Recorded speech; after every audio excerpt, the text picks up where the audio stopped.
नया साल मनावे कि भूले के चाही स्वर्ग म्यूजिक पर जाए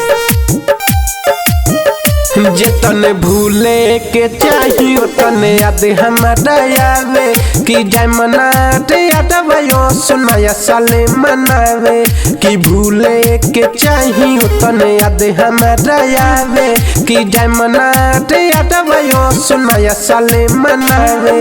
ओ कदा बिना न हमसे जियाला जाई ताना मारे सब जब हम जाई ले गावे कि भूले के चाही तने याद हमारा आवे कि जाय मनाते यादवयो सुनाया साले मनावे कि भूले के चाही तने याद हमारा आवे कि जाय मनाते यादवयो सुनाया साले मनावे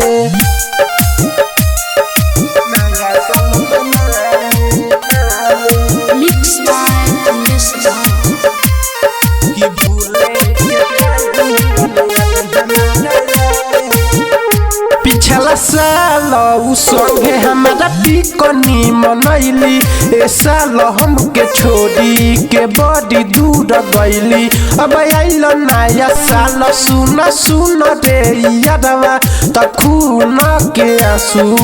हमके रोइली कथी कदी कुछ समझ में नया वे खाना पीना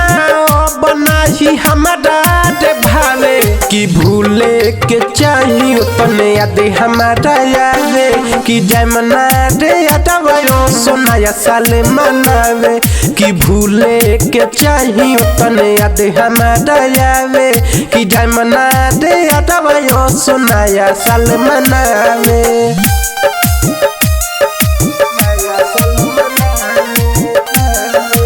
स्वर्ग म्यूजिक पर जाए